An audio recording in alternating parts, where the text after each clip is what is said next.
The wind wasn't just blowing, it was screaming. Inside a patch of canvas no thicker than a bedsheet. 3 children, huddled together, shivering so violently, their teeth clicked like dice. Their mother Eleanor held the center pole with bleeding hands, praying the storm wouldn't take the only thing they had left. They were miles from civilization, starving and terrified. Then through the roar of the thunder came a sound heavier than the rain hoofbeats. A shadow loomed over the tent, blocking out the lightning. A deep voice cut through the gale. "Ma'am, that canvas is a coffin waiting to happen. You'll sleep under a roof tonight." She didn't know it then, but that offer would cost her everything she was hiding and save everything she loved. The year was 1887, in the unforgiving expanse of the Montana Territory. The history books often talk about the gold rushes and the railroad barons, but they rarely mention the women who were left behind when the mines collapsed or the fever swept through the camps. Helena Cross was one of those women, and tonight she was fighting a war against God himself. The rain had been falling for 3 days straight. It wasn't the polite, nourishing rain of the east. This was a high plains deluge, cold enough to freeze the marrow and heavy enough to turn the hard-packed earth into a sucking, treacherous mud. Helena was currently knee-deep in it, outside the pitiful structure she called home. It was a surplus army tent, purchased for $2 she shouldn't have spent, pitched near the overflow of Bitterroot Creek. Inside her 3 children, 7-year-old Toby, 5-year-old Rose, and the baby Leo, who was barely 18 months, were huddled on a pile of damp blankets. "Mama!" Rose cried out from inside, her voice thin and terrified. "The water is coming in under the rug." Helena gritted her teeth, shoving a heavy stone against the bottom flap of the canvas. Her hands were raw, the skin cracked from the cold, and the relentless work of scrubbing floors in town work she had lost 3 days ago when the new proprietor of the saloon decided she looked too sad to serve drinks. "I know, baby, I know," Helena shouted over the roar of the wind, her hair plastered to her face. "Just stay on the crate. Don't step on the ground." She looked up at the sky, a swirling, bruised purple and black. She wasn't praying for salvation anymore. She was just bargaining for time. If they could survive the night, she could try to walk into town. Maybe beg the livery stable owner for a corner of a stall. But the town of Harlow was 5 miles away, and in this mud it might as well have been 50. A crack of thunder shook the ground, so loud it felt like the earth was splitting. The main support pole of the tent groaned. Helena lunged for it, throwing her slight weight against the wood, trying to be the anchor the tent didn't have. "Please," she whispered, tears finally mixing with the rain. "Not on them. Let it fall on me. But not on them." She was 24 years old, but in the flash of lightning she looked 50. The stress of the last 6 months, since her husband William had vanished in the mines, had carved hollows into her cheeks. She had sold the furniture. She had sold her wedding ring. She had sold her hair. Now she was guarding a tent in a floodplain. It was then that she felt the vibration. It wasn't thunder. It was rhythmic, heavy. She wiped the water from her eyes and squinted into the dark. A shape detached itself from the gloom of the cottonwood trees. A horse. A massive black beast, snorting steam into the frigid air. And atop it, a figure wrapped in a dark oilskin slicker, looking less like a man and more like a mountain that had decided to move. The rider pulled the horse up short, the animal dancing nervously in the mud, just feet from where Eleanor was bracing the tent. Helena instinctively stepped between the horse and the tent flap, grabbing a piece of firewood she used as a club. "We have nothing!" she screamed, her voice breaking. "Go away! We have nothing left to steal!" The rider didn't move immediately. He sat there, the rain cascading off the brim of his hat, obscuring his face. He seemed to be studying the pathetic scene, the sagging canvas, the mud washing over Elena's boots, the sound of the baby wailing inside. Then he swung his leg over the saddle and dropped to the ground. He was tall, landing with a heavy thud that ignored the mud. He walked toward her, ignoring the stick she brandished like a sword. "Stay back," Helena warned, trembling. The man stopped. He reached up and tipped his hat back just an inch. A flash of lightning illuminated a face that was all sharp angles and rough stubble, with eyes the color of gunmetal. "Ma'am," he said. His voice was a low rumble, cutting under the wind. "Put the stick down. The creek's cresting. Another hour and this patch of dirt is going to be part of the river." "I have nowhere to go," Helena choked out, not lowering the weapon. "I didn't ask if you had a place," the man said.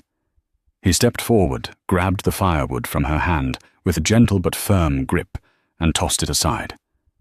"I said the river is coming." He looked past her at the tent flap. "How many inside?" "3," Helena whispered, the fight draining out of her as the cold took over. The cowboy cursed softly under his breath. It wasn't a curse of anger at her, but at the situation. He turned back to his horse and unhooked a lantern, striking a match against his thigh to light it in a cupped hand, a miracle of dexterity in the storm. "My name is Elliot King," he said, holding the lantern up. "I run the Double Bar Ranch up the ridge. It's a 3-mile ride. You get the babies. I'll carry the boy." "I can't pay you," Helena blurted out. It was the only defense she had left her poverty. "I have no money, Mr. King. I can't pay for lodging." Elliot King looked at her, and for a second his hard expression softened. "Did I ask for a coin? I said get the babies. You'll sleep under a roof tonight. Now move before the water takes us all." The ride to the ranch was a blur of terror and exhaustion. Elliot had lifted Toby onto the front of his saddle, wrapping the boy in his own dry oilskin coat. Helena rode behind Elliot, clutching the baby, and rose, her face pressed against the cowboy's back to shield the infant from the wind. The horse, a beast Elliot called Judge, navigated the slick trails with an instinct that seemed supernatural. Every time the horse slipped, Elliot corrected him with a subtle shift of weight, a silent communication between man and beast that Helena was too frozen to appreciate. When they finally crested the ridge, the lights of the main house flickered like stars in a void. It wasn't a palace, but to Helena, the sprawling log structure looked like the grandest castle in Europe. Elliot didn't stop at the main house, though. He rode past it to a long, low building with smoke curling from a stone chimney. The bunkhouse. He dismounted and immediately reached up for the baby. "I've got at him," Elliot said. His large, gloved hands were surprisingly tender as he took Leo, tucking the bundle against his chest. He helped Helena down her legs, buckling as they hit the ground. He caught her by the elbow, steadying her. "Easy," he murmured. "Legs are numb. Blood needs to flow back." He kicked the door open. The warmth hit them like a physical blow. Inside a pot-bellied stove was roaring, casting an orange glow over 4 empty bunks. The room smelled of cedar tobacco and coffee. It was clean Spartan, but clean. "Sit," Elliot commanded, pointing to a bench near the stove. He set the baby down on a bunk and turned to Toby, who was shivering uncontrollably. Elliot stripped the wet oilskin off the boy. "You did good, son," Elliot said to the 7-year-old. "You rode tall." Toby looked up at the giant of a man, eyes wide. "Are you a sheriff?" "No," Elliot said, moving to a cupboard. He pulled out thick wool blankets. "Just a rancher." For the next hour, the dynamic in the room was strange. Elliot King moved with efficiency, heating up a kettle of stew that had been sitting on the stove, finding dry flannel shirts that were miles too big for the children, but dry and warm. He hung a line near the fire for their soaked clothes. Helena sat with the baby, feeling the heat seep into her bones, but her mind was racing. Why men in this territory didn't do favors. Not without a cost. She watched him covertly. He was a handsome man in a rugged, dangerous way. He had a scar running through his left eyebrow, and he moved with a slight limp that he tried to hide. "Eat," Elliot said, shoving a tin bowl of beef stew into her hands. Helena hesitated. "The children first." "They're eating." Elliot nodded. She looked over. Toby and Rose were already devouring the stew, sitting cross-legged on the bunk. Elliot had cut the meat into small pieces for them. Helena took a bite. The flavor salt, fat, savory beef was so intense she almost gagged. Her stomach cramped, unaccustomed to real food. She ate slowly, trying to maintain some dignity. Elliot leaned against the doorframe, drinking a cup of black coffee, watching them. He wasn't leering. He was assessing. "You're the woman from the Gentry claim," he said suddenly. It wasn't a question. Helena froze the spoon halfway to her mouth. "My name is Helena Cross." "That's the name you're using," Elliot said flatly. "But your husband was William Gentry. He worked the Copperhead mine, died 6 months back in a shaft collapse. Company evicted you 2 weeks later." Helena set the bowl down, her hands shaking again, but not from cold this time. "How do you know that—" "I make it my business to know who's starving on my fence line," Elliot said. He walked over to the stove and poured more coffee. "And I know that the mining company claims your husband stole a payroll ledger before he died." Helena stood up, pulling the blanket tight around her shoulders. "That's a lie. William was an honest man. They killed him with their negligence, and then they blackened his name to deny me his pension." "I believe you," Elliot said. The simplicity of the statement took the wind out of her sails. You do—" "I knew William," Elliot said, looking down into his cup. "He wasn't a thief. But the man who runs the Copperhead, Boyd Calloway, he's a different animal." Helena flinched at the name. Boyd Calloway. The man who had sneered at her when she begged for her husband's back pay. The man who had sent thugs to her previous shack to look for the ledger, tossing her furniture into the street. "If you know who I am," Helena whispered, "then you know Calloway has men looking for us. If we stay here, we bring trouble to your door." Elliot looked up, his grey eyes locking onto hers. A dark, dangerous smile touched his lips. "Mrs. Gentry, or Cross if you prefer, I've been waiting for trouble to knock on my door for a long time. It gets quiet out here." He set the cup down. "You and the kids are safe here. Tonight you sleep. Tomorrow we figure out how to get your life back." "Why?" Helena asked, tears welling up again. "Why would you do this?" Elliot paused at the door, his hand on the latch. He looked back at the sleeping children, then at her. "Because 5 years ago, I had a wife and a son. And one night, during a storm, just like this, a wheel broke on our wagon, 10 miles from town. No one stopped. No one came." He didn't finish the story. He didn't have to. The silence in the room screamed the ending.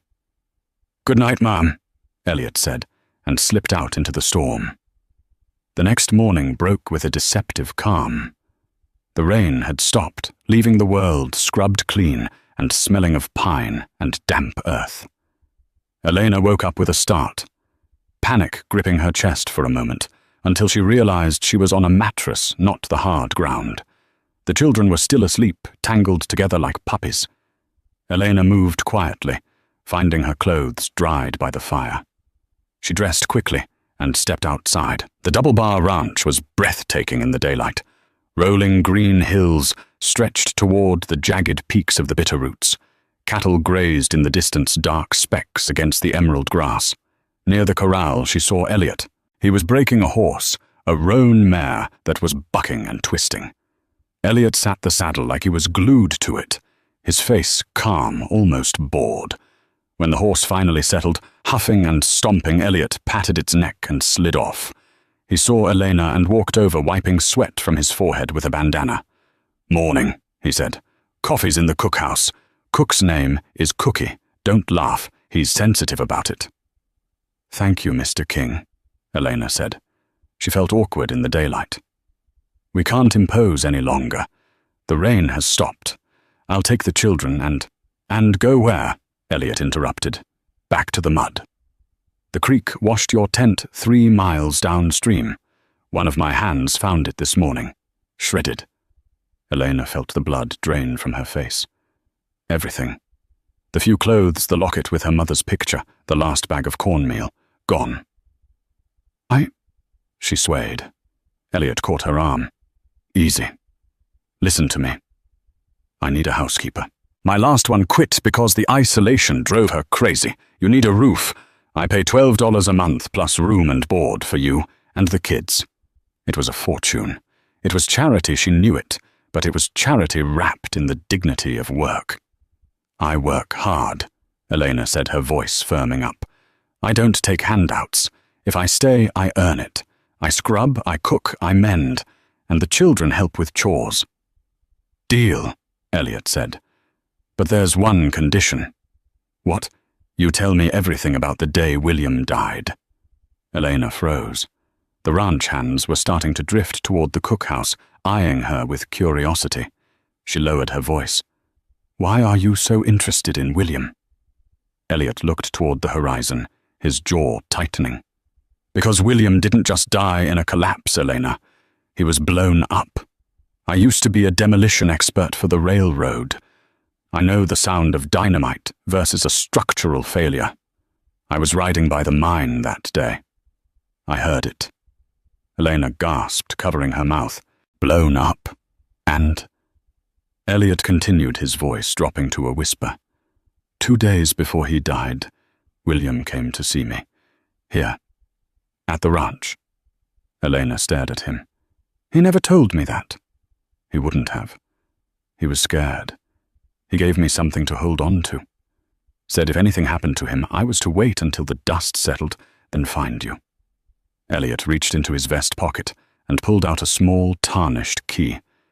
He said this opens a lockbox in the First National Bank of Helena, but he made me swear not to give it to you until you were safe from Calloway. Helena stared at the key. It looked like a standard strong-box key, unremarkable in every way. What's in the box? He didn't say, but he said it was enough to hang Boyd Calloway and half the town council. Suddenly the sound of galloping horses interrupted them. 4 riders were coming up the long driveway, moving fast. Elliot's demeanor changed instantly. The relaxed rancher vanished. The gunman appeared. He unhooked the leather thong over the hammer of the Colt revolver on his hip. Get inside, Elliot ordered, not looking at her. Get the kids. Go to the main house, lock the door, and get under the windows. Who is it? Helena asked, terrified. Company, Elliot said grimly. Helena ran. She gathered the confused children and sprinted for the heavy oak door of the main lodge. As she slammed the bolt home, she peeked through the lace curtains. The 4 riders reined in near the corral. The leader was a man in a pristine grey suit, wearing a bowler hat that looked ridiculous in the wild, yet he wore it with terrifying confidence.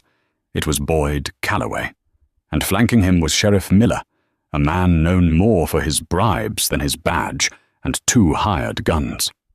Elliot, Calloway shouted, his voice oily and loud. I hear you picked up some stray dogs in the storm last night. Elliot stood his ground in the center of the yard, his hand hanging loose near his gun. I picked up guests, Calloway. Learn the difference. Guests, Calloway laughed. That woman is a thief. She's in possession of stolen company property. The sheriff here has a warrant. Sheriff Miller, a portly man with a red face, nodded nervously. That's right, Elliot. Just hand over the girl and the brats. We don't want no trouble with the double bar. There is no warrant, Elliot said calmly. Because if there was, you would have served it 3 weeks ago. You're here because you're scared, Boyd. You're scared of what she knows. She knows nothing, Calloway snapped. She's a washerwoman. Then why bring 3 guns to arrest a washerwoman? Elliot countered. Calloway's eyes narrowed. You're stepping into a mess, King. A mess that buried the last man who touched it. Is that a confession? Elliot asked. The tension stretched so tight it hummed. One of the hired guns, a man with a jagged scar on his cheek, twitched his hand toward his holster. Bang! The shot didn't come from the men. It came from Elliot. In a blur of motion too fast to track, he had drawn and fired. The bullet took the hat right off the hired gun's head, spinning it into the mud. The man hadn't even cleared leather. "Next one takes an ear." Elliot said, his voice devoid of emotion. "Get off my land." Calloway's horse reared. The mine owner turned purple with rage. "This isn't over, King. You think you can protect her? Winter is coming. Accidents happen." "Get," Elliot repeated. Calloway wheeled his horse around. "Let's go. We'll be back when he has to sleep." As the dust settled, Helena slid down the wall inside the house, clutching her chest. She realized then that the storm she had survived last night was nothing compared to the one that had just arrived. She wasn't just raising 3 kids in a tent anymore. She was in the middle of a war, and the only thing standing between her children and the grave was a cowboy with a dark past and a quick trigger finger.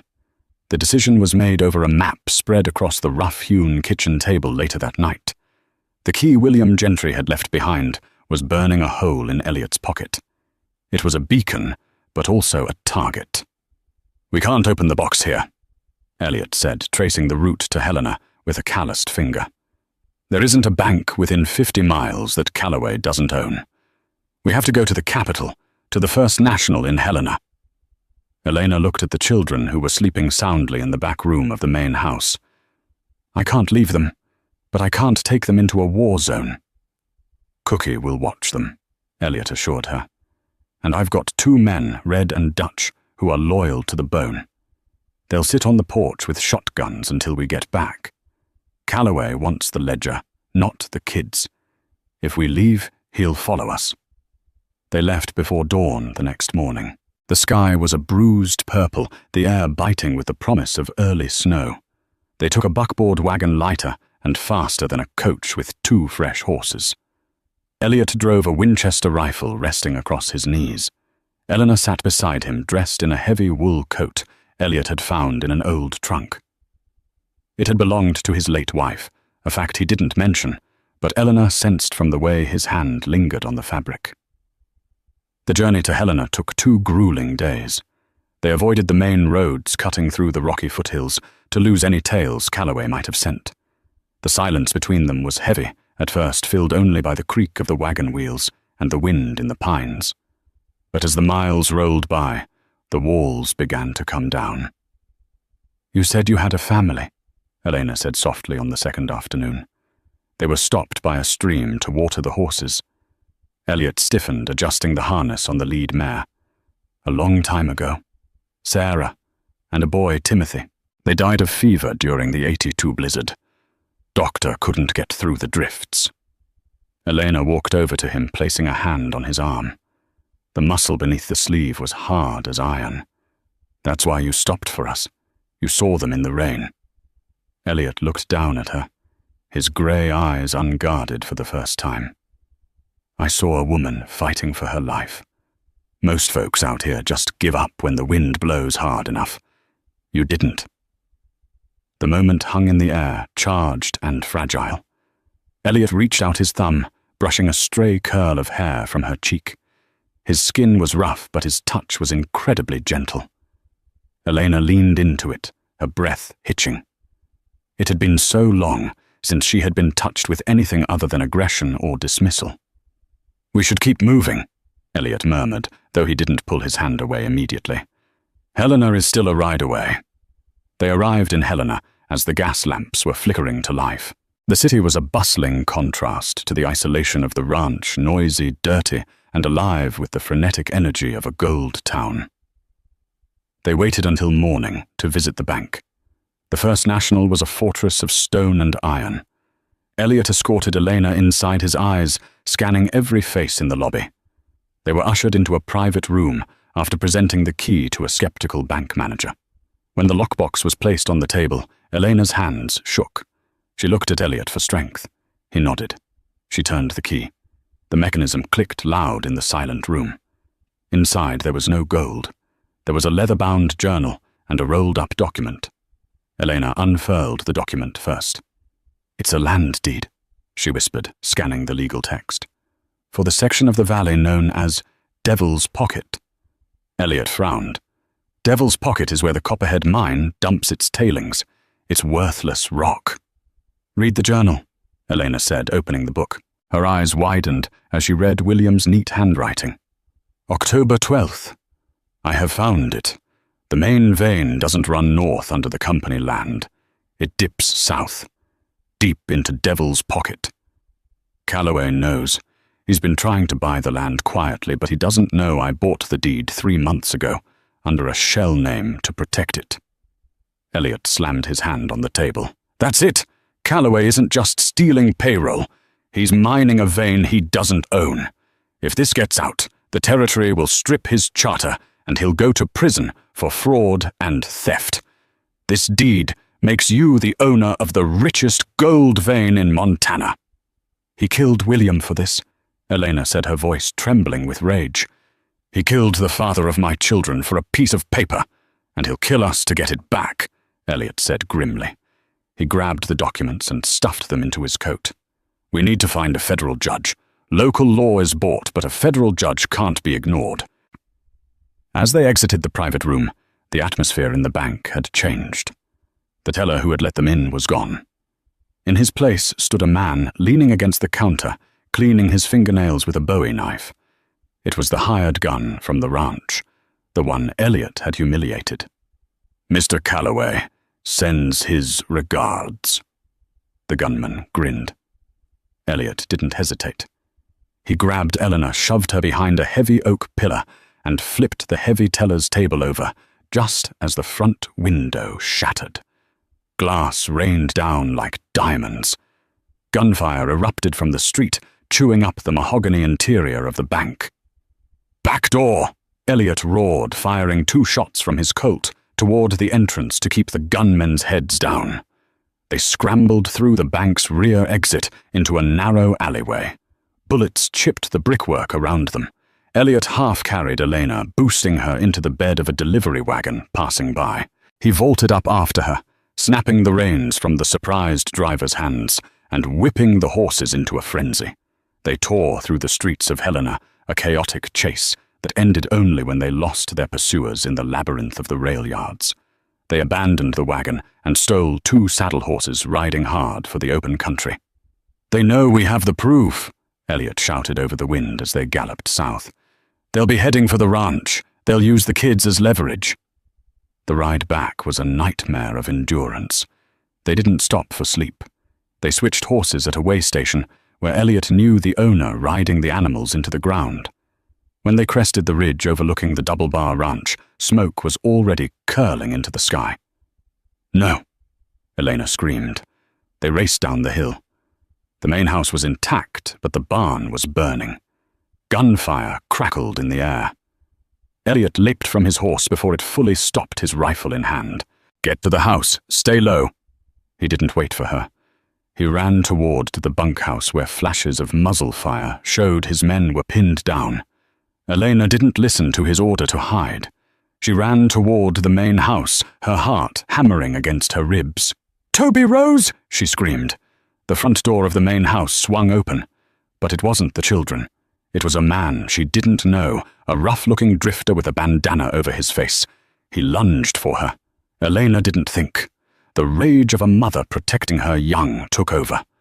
She grabbed a heavy iron poker from the porch rack and swung it with all her might. It connected with the man's knee with a sickening crunch. He went down, howling. Helena scrambled over him, rushing inside. The children were huddled under the dining table with Cookie standing over them, a double-barreled shotgun aimed at the door. "Mrs. Gentry!" Cookie yelled, his face soot-stained. "They tried to flank us. Where is Elliot? He's at the corral. They've got him pinned." Helena looked out the window. Down by the burning barn, Elliot was behind a water trough, exchanging fire with at least 6 men. He was outgunned and outflanked. Calloway was there shouting orders from the safety of a carriage parked safely out of range.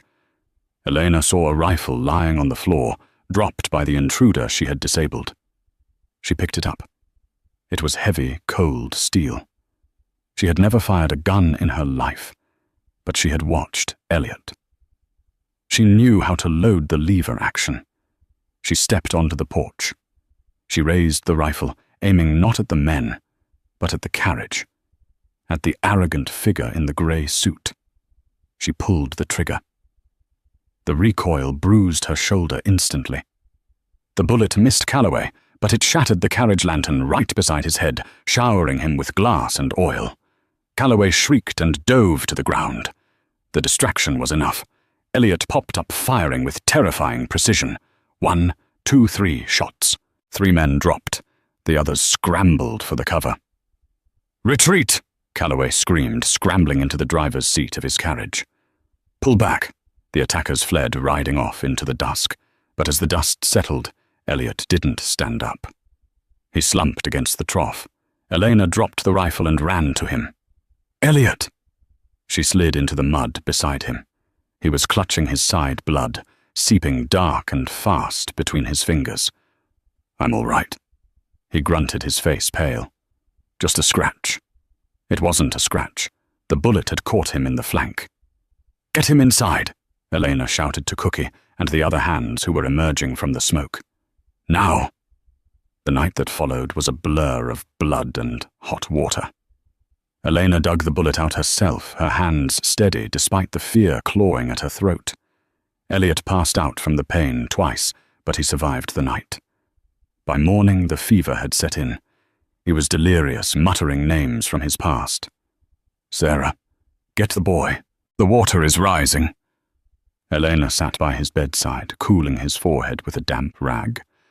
She realized then that she loved him, not just out of gratitude, but because he was the only man who had ever looked at her and seen a partner, not a possession. But love wouldn't stop Calloway. Cookie entered the room, looking grim. "Ma'am, we got a problem. Calloway has cut the telegraph lines, and he's got men watching the pass. We're besieged." "He's waiting for us to starve," Helena said, her voice hard. "Or for Elliot to die." "He sent a messenger," Cookie said hesitantly. "He wants to parley. Says if you bring the deed to the mine entrance at noon, he'll let the rest of us go. He promises no one gets hurt." Helena looked at Elliot's pale face. Then she looked at the corner of the room where her children were playing quietly, too scared to make noise. "He's lying," Helena said. "He'll kill us all the moment he has that paper. It's the only evidence of his crimes." "What do we do?" Cookie asked. "We're out of ammo, mostly. We can't hold off another attack." Helena stood up. She walked to the window and looked toward the distant peaks where the Copperhead mine lay. "He wants the deed, I'll give it to him." She went to the desk and grabbed the deed. Then she took a bottle of kerosene from the lamp shelf and a box of matches. "Cookie," she said, "load Elliot into the back of the buckboard. Hide him under the hay. Put the children in with him. Tell them it's a game, they have to be quiet as mice." "What are you doing?" "I'm going to the mine," Helena said. "I'm going to draw Calloway out. While I have him distracted, you take the wagon down the old goat trail on the east ridge. It's steep, but it's the only way out. He won't be watching. Get them to the marshal in Deer Lodge." "He'll kill you, Helena," Cookie said, using her first name for the first time. "He might," she said, checking the load in Elliot's heavy revolver and tucking it into her apron pocket. "But he won't get the land." She rode out alone an hour later. She rode Judge Elliot's massive black horse. The animal seemed to sense the gravity of the mission, moving with a steady, silent gait. The Copperhead mine was a scar on the mountain, a gaping maw of timber and stone. Calloway was waiting there, surrounded by 10 armed men. Helena rode into the clearing, holding the rolled-up parchment high in the air. "I'm here," she shouted. "Let them go." Calloway stepped forward, a smug smile on his face. "Mrs. Gentry, I knew you were a sensible woman. Hand it over." "Not until I see my family riding away safe," she lied. "You're in no position to bargain," Calloway sneered. "Boys, grab her." 2 men moved toward her. Helena didn't flinch. She uncorked the small bottle of kerosene she had hidden in her palm and poured it over the parchment. "Stop!" Calloway screamed. Helena struck a match on her saddle horn. The flame flared, bright and dangerous. She held it inches from the oil-soaked deed. 1 step closer, "And this deed burns," she declared. "And if it burns, you lose the claim forever. The government will seize the land as unclaimed territory." Calloway froze. "You wouldn't. You need that money." "I need my children, Elif," Helena said.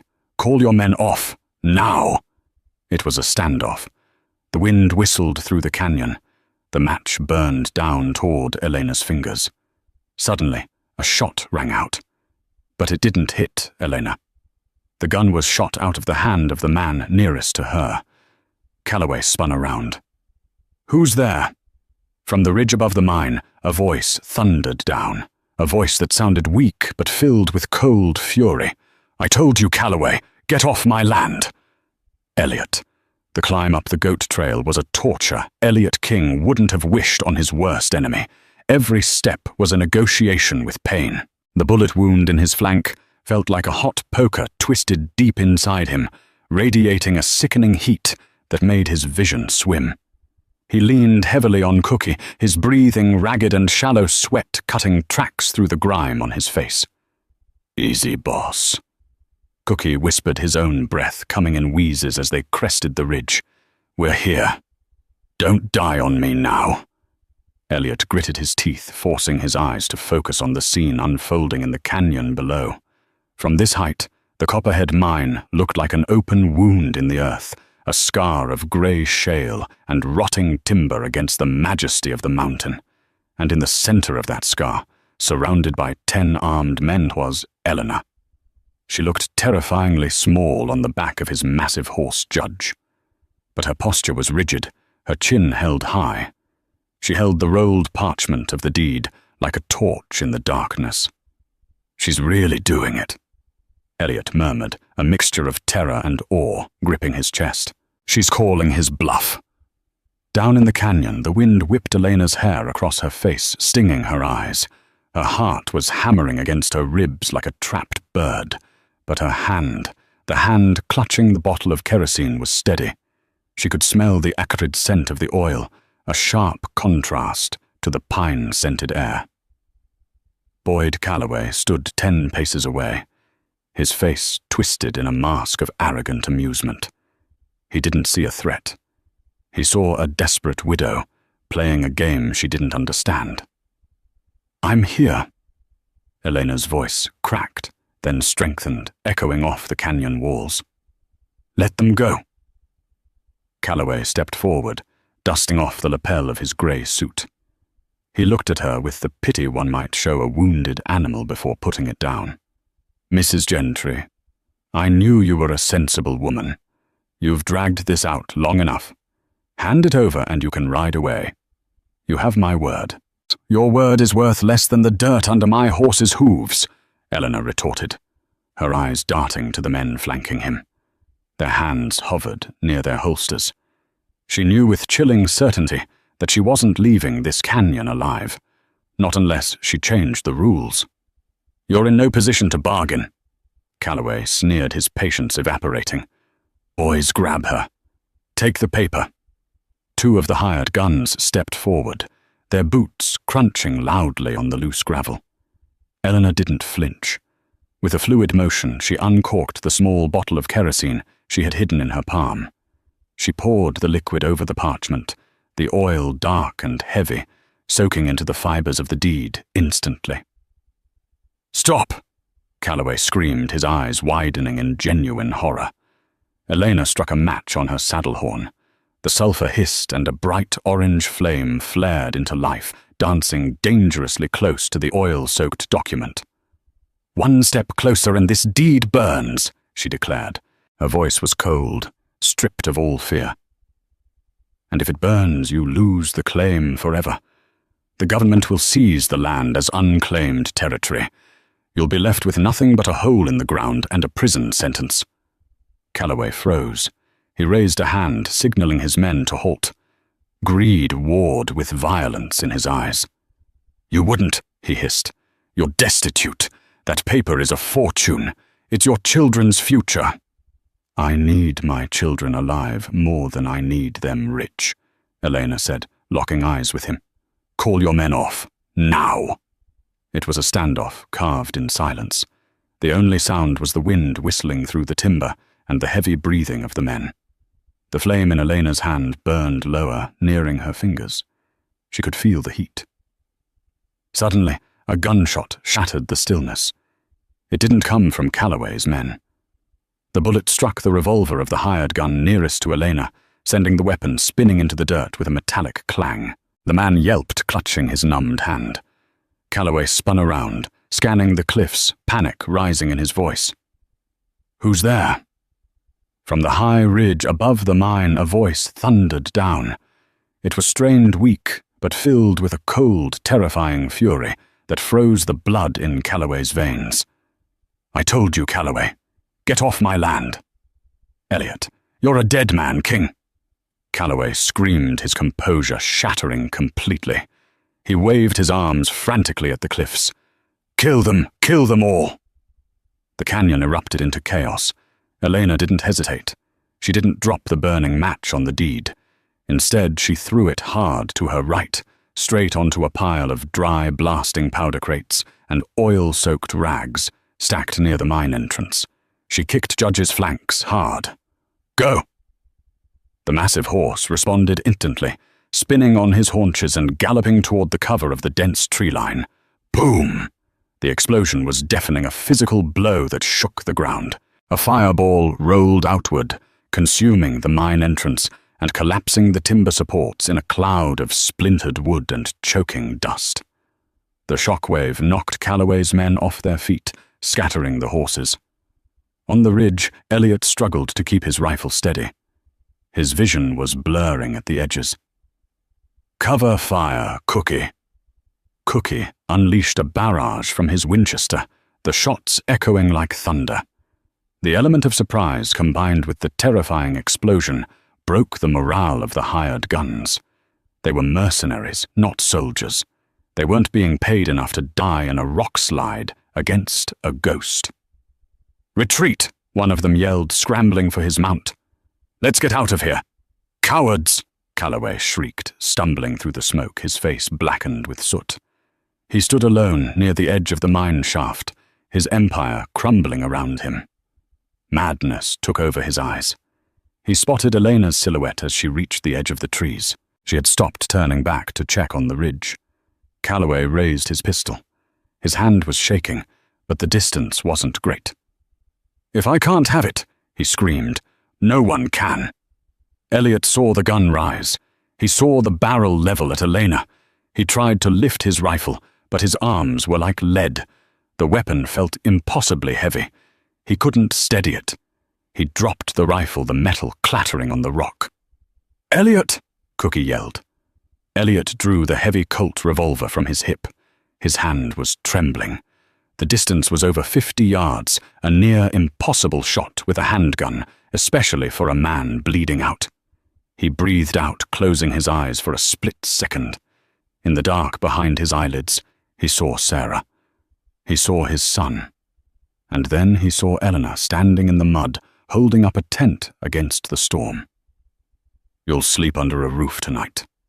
He opened his eyes. The world slowed down. The sound of the wind faded. There was only the front sight of the pistol and the grey suit in the distance.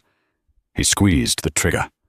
The recoil jarred his wounded side, sending a fresh spike of agony through him. Down in the canyon, the bullet found its mark. It didn't kill Boyd Calloway. It struck him in the right shoulder, shattering the bone. The impact spun him around violently. Calloway shrieked, dropping his gun. The force of the spin threw him off balance. His boots slipped on the loose, shifting shale at the very lip of the mine shaft, the same shaft where he had buried William Gentry's truth. Calloway flailed his fingers, clawing at the air, grasping for purchase that wasn't there. He looked up, his eyes meeting Helena's, across the clearing. For a second the arrogance was gone, replaced by a bottomless terror. Then the ground gave way. With a long, drawn-out scream that echoed down into the dark bowels of the earth, Boyd Calloway fell. The darkness swallowed him whole. Silence returned to the mountain. The dust settled slowly, coating the rocks in a ghostly grey. Helena stared at the empty space where the monster had stood. She didn't feel triumph. She felt a heavy, exhausting relief. She turned Judge toward the ridge and spurred him up the slope. When she reached the top, she slid off the horse before it had fully stopped, her legs nearly giving out. Elliot was sitting on the ground, his back against a boulder. His face was pale as a sheet, his shirt soaked with fresh blood, but his grey eyes were open. He was smiling. "You didn't leave," he whispered, his voice barely audible. Helena fell to her knees beside him, tears finally streaming down her face, cutting through the soot and grime. She pressed her hands over his, staunching the flow of blood. "I told you." She choked out a sob, breaking free from her chest. "We work for our keep. I wasn't going to let you do the heavy lifting alone." Elliot laughed, a wheezing, wet sound that turned into a cough. He reached up his rough thumb, wiping a tear from her cheek. "Remind me," he breathed, "to give you a raise." 6 months later. The spring of 1888 arrived with a gentleness that the Montana Territory rarely saw. The snowmelt turned the creeks into rushing ribbons of silver, and the valley floor exploded in a carpet of wildflowers, bluebells, Indian paintbrush, and shooting stars. The Double Bar Ranch had transformed. The burnt barn had been rebuilt, bigger and sturdier than before, the smell of fresh pine timber still lingering in the air. New fencing stretched toward the horizon, paid for by the legal settlement from the Copperhead Mining Company. The federal investigation, spurred by the documents in William's lockbox, had been swift and merciless. It had cleared William Gentry's name, exposing Calloway's fraud, and awarding his widow full rights to the Devil's Pocket vein. But Helena didn't mind it. She had seen enough darkness in the earth. Instead, she leased the rights to an honest consortium from the east, ensuring a steady royalty check that meant her children would never know hunger again. On a warm Sunday afternoon, the front porch of the main ranch house was alive with the sounds of a life fully lived. Toby, now 8 and taller, was near the corral trying to rope a fence post with serious concentration. Cookie sat on the rail nearby, whittling a stick and offering loud, terrible advice. "It's all in the wrist, boy. You're throwing it like a sack of potatoes." Rose was in the tall grass, chasing a new litter of barn kittens, her laughter ringing like a bell. And little Leo, sturdy on his legs now, was waddling after a butterfly, tumbling over his own feet and giggling. Helena stepped out onto the porch, the screen door creaking familiarly behind her. She carried 2 glasses of cold lemonade. She wore a dress of blue calico that matched her eyes, her hair pinned up with a silver comb, the first luxury she had bought for herself. Elliot was sitting in the rocking chair, his left leg propped up on a stool. The limp from the bullet wound was permanent now, a stiff hitch in his gait that required a cane on bad days, but he got around fine. He was watching the children, a look of profound peace on his face that softened the sharp angles of his profile. He took the glass from her, his fingers brushing against hers. The touch still sent a warm current through her, a reminder that they were alive, that they were here. "Marshal Graves stopped by this morning," Elliot said, taking a sip and looking out at the purple peaks of the bitter roots. "Said the town council is putting together a ballot. They want me to run for sheriff in the fall." Helena smiled, sitting on the railing facing him. "And what did you say to that?" Elliot shook his head slowly. "I told him I'm busy. I've got a ranch to run, cows to move, and a family to look after." He set the glass down and looked at her. The shadows that had haunted him for 5 years, the ghosts of the blizzard, the empty rooms were gone. "Helena," he said, his voice dropping to that low rumble she had come to love. He stood up slowly, testing his weight on his bad leg. He stepped closer to her, taking her hand in his large, calloused one. "I've been thinking." "Oh no," she teased gently. "That's usually dangerous." "Serious thinking." He corrected, a small smile playing on his lips. "That bunkhouse. It's getting too small for 3 growing kids. Toby needs his own space, and Rose has too many kittens. It is tight. She agreed, her heart beginning to beat faster. I was thinking of asking you about adding a room to the back. I was thinking, Elliot interrupted softly, that maybe they don't need the bunkhouse at all. Maybe there's plenty of room in the main house. The upstairs bedrooms are empty. They're just gathering dust. He squeezed her hand, his thumb tracing the knuckles. And I was thinking that I don't want to be your employer anymore. I want to be something else, if you'd be willing to share this house with me. Permanently. Helena looked at him. Really looked at him. She saw the man who had ridden into the storm when no one else would. The man who had taken a bullet for her children. The man who had helped her find her own strength.